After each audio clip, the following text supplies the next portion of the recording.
Hey there, how are you? Joey this side. In this video of my dynamic programming tutorial, we are going to look into the problem of minimum cost of tickets. I have taken it from LeetCode because I found it very interesting to solve and thus I want to share it with you. When I first encountered this problem, I was able to solve it on my own within 10 minutes. At the end of this video, I am going to tell you how the solution of this problem occurred to me. But before that, let's look into the problem statement. You have to do some train travel and you need to plan it in advance such that you spend minimum amount possible on train tickets. Also, you know that you have to travel on some specific days of the year which are given in this array. So the days are numbered like 1 to 365 considering that there are only 365 days in that particular year. 1 over here represents day 1 of the year, 4 over here represents day 4th of the year. Similarly, 20 over here represents day 20th of the year. Now, the railway authorities are selling you the train tickets based on 3 plans. So the 1 day ticket is sold for $2. So if you buy 1 day ticket, that means you can travel on that particular day. 7 day ticket is sold for $7 and 30-day ticket is sold for $15. You can consider that as railway pass because railway authorities are giving you a chance to save money. So considering that you buy 7 day ticket on day 2, then you can travel from day 2 to day 8 consecutively. So including the day on which you buy the 7 day ticket, you can travel for the next 7 consecutive days. All you have to do is to find out the minimum dollars you require to travel on the specific days given in the day array. So you have to plan it in an optimal manner such that you spend the minimum on train ticket, considering all the 3 plans using which the railway authorities are selling you the train tickets. We are going to solve this problem in our framework, but before we switch to our framework, I want you to subscribe to my channel if you haven't done it yet already and hit the bell icon because that impacts my ability to create videos like such for you in a direct manner. So let's switch to our framework now. Welcome to my framework. I have listed down the days over here horizontally on which I have to travel. Then there is plan 1730, that means 1 day ticket, 7 day ticket, 30-day ticket, and then there is cost which I have put down here. So 1 day ticket costs $2, 7 day ticket costs $7, 30-day ticket costs $15, and we are going to read information like this only. I have created this array based on the highest numbered day on which I have to travel. Basically, it's the highest number from this array, and I have set the size of the array as 20 plus 1, that is 21, because we also have to populate this default state, the 0th state. So when I'm not traveling, that represents 0th state, so the value, the ticket cost there will be 0. We are going to apply dynamic programming technique over here. So every cell we calculate the value of will act as a subproblem and a problem in itself. And as we progress in multiple places, we are going to verify that if we are going correct or not. Now let's begin solving this problem. We are going to start from here, cell number 1. All right, so let's say I have just 1 day, day 1 on which I have to travel, and which plan I'm going to select. Naturally, I'm going to select a 1 day ticket. I'm not going to spend money on 7 day tickets and 30-day tickets. What is the cost that I'm going to incur over here? So it will be $2. So I'm going to put $2 over here. How the algorithm is going to place $2 or populate $2 in this particular cell? What the algorithm is going to do, it is going to check which plan from here is less than or equal to the day on which I am traveling. So it finds that only 1 day ticket is less than or equal to the number of the day on which I am going to travel, and it is going to subtract this one from this one, that will take it to here, the cell with 0 index, and it is going to add to the cost to this value over here, which is 0. So it is going to give 2 over here. Also, there is one more check that the algorithm is going to do. The algorithm is going to check if the day for which we are calculating the value belongs to the days given in the array, because specifically on those days I have to travel. So I don't have the need calculate the minimum cost or consider the other days on which I am not traveling. So you are going to understand it as we progress.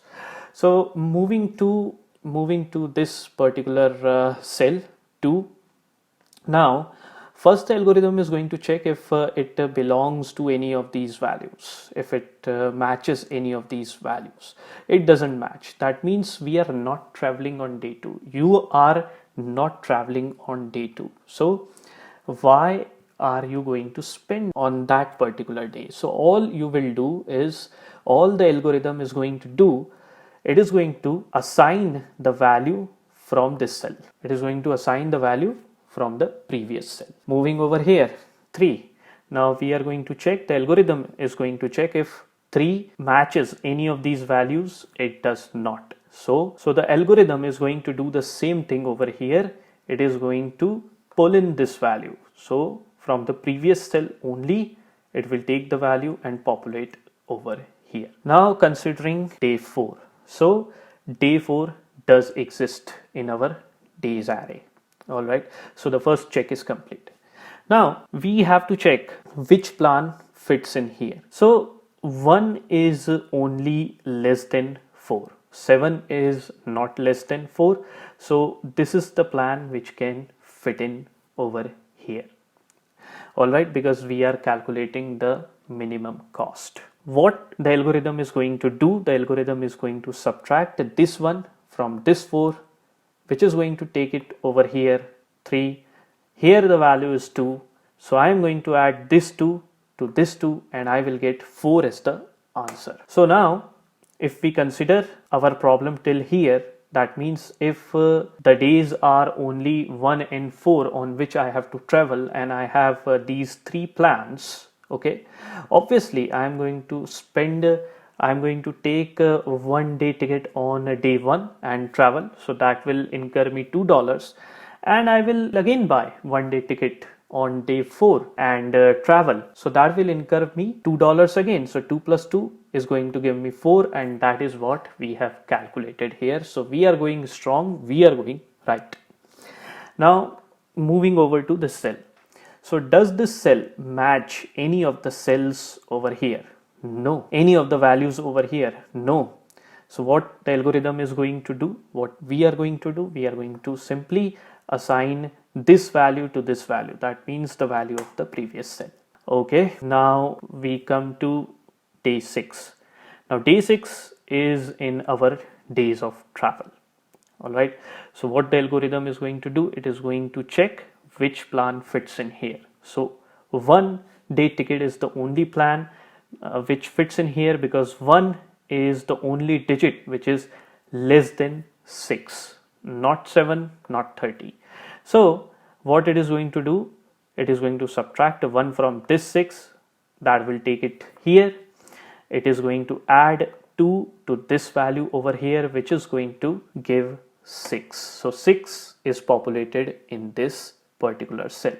So we are going to again verify if the number of days on which we have to travel are only 1, 4 and 6. Then on each of these days I am going to buy 1 day ticket. So that will cost me $6 only. On none of the days I am going to buy any 7 day ticket, because that doesn't make sense. I only have to travel on 3 days which are very close to each other, right? Moving over here. Now here things are going to change a little bit. Things are going to get tricky a little bit. Okay, now 7 is in our days of travel. So we have to travel on day 7, and we are calculating the optimized sum that we need to spend on tickets. Remember that. Over here, there are 2 plans which can now fit in, because what the algorithm is going to check, the algorithm is going to check how many integers are less than or equal to this day in question. So there are 2 integers, 1 and 7. Okay, so first it is going to pick this 1 day ticket. So if I pick this 1 day ticket, then I subtract 1 from this 7, that is going to take me over here on day 6. Over here the value is 6. 6 plus 2 is going to give me 8. Okay, so I put 8 over here for now. There is one more candidate coming. Now we have 7. So I'm going to subtract 7 from this 7. That is going to take me over here at the cell with index 0. Here the value is 0. I will add this 7, the cost, to this 0, and I'll get another value which is going to be 7. Now we are calculating the minimum cost. So 7 is less than 8. So 8 gets eliminated, 7 takes its position. Okay, we are going to think logically. So if I have to travel on days 1, 4, 6 and 7, then I am going to straight away buy a pass on day 1. That is going to cost me $7, and that is going to cover the expenses till day 7, and that is what we have calculated here. We are going magical with this algorithm, aren't we? Alright, now we move to this particular cell number 8. Now cell number 8, day number 8 is also in our specific days of travel, so we need to calculate the cost genuinely for that. Okay, so there are again two choices for us, two plans that fit in here. Plan 1 day ticket. Okay, so I'm going to subtract 1 from here. It is going to take me over here. Here the value is 7. 7 plus 2 is going to give me 9. So I'm going to put 9 over here. Now there is a 7 day ticket which also I can buy. Alright, that is going to make sense now. Okay, so subtracting 7 from this 8 is going to take me here. The cell with index 1. Here the value is 2. Now 2 added to this cost. The cost is 7. 7 plus 2 again is 9. Now both are same. So 9 stays. Okay, this means that on day 1 I buy a 7 day ticket. So that is going to cost me $7, and that will cover the expenses till here. On day 4, day 6, day 7 I can travel with the same 7 day ticket. But on 8th day I will have to buy a new 1 day ticket. Okay, and that will cost me total $9. Okay, now you can see that from 9 to 19, none of these days appear in our days array. That means we don't have to travel on these days. So what we are going to do, we are going to simply populate these cells with this value 9. All right, we are going to simply populate these cells with value of the previous cell. Okay, now let's talk about day 20. Day 20 is in our list of travel. So again, two plans only fit in for day 20, 1 day ticket and 7 days ticket. Subtracting 1 from 20 is going to bring me here 19. Now over here I add 2 to this value, which is 9. I get 11. I put 11 over here. Moving to 7 day ticket, I will subtract 7 from this 20, which is going to bring me to 13. Here also the value is 9. So if I add 7 to this 9, it is going to give me 16. Now 16 is greater than 11. So 11 stays, 16 gets eliminated, and this is our answer. That means if we have to travel on these specific days and railway authorities are selling us tickets based on these plans, then it will cost us minimum $11. So let's see it logically as well. I buy a 7 day ticket on day 1 and I travel till day 7. So I pay $7 for a 7 day ticket. On day 8, I again buy a 1 day ticket. So that will make it $9. And on day 20, I buy again a 1 day ticket. So that will make it $11. And this logical answer of ours is also matching with what our algorithm is going to calculate. So now I'm going to tell you how the solution of this problem automatically occurred to me. So there is a problem, a very basic dynamic programming problem, which is minimum coins required to reach a particular sum. This problem is loosely based on that. The link to this problem I have provided in the description box, or you can find here at the top. If you solve this problem twice or thrice, then the idea to solve this minimum cost of tickets problem is going to occur to you, is going to come to you as well. There are many other problems which are based on this problem, minimum coins needed to reach a particular sum. Even the problem of coin game winner, where every player has 3 choices, is based on the same. Now let's see its algorithm. So here is the algorithm. In this portion of the algorithm, we are checking whether the day in question matches with any of the values in the days array. If not, then we are assigning previous day's value to the current cell, and we are skipping the iteration. That means we are not continuing further. In this portion of the algorithm, we are doing the operations based on the 1 day, 7 day and 30 day tickets, as you already saw in the explanation. This is a running code. You can use it in your program and it will work just fine. I have tested it on a few test cases. It has been running fine. With this, we have come to the end of this video. I hope you enjoyed watching this video. I hope you learned from this video. If you have any doubts related to this problem, you are welcome to put that down in the comment section. I look so much forward to help you with algorithms and programming. Goodbye. Take care. Sleep tight.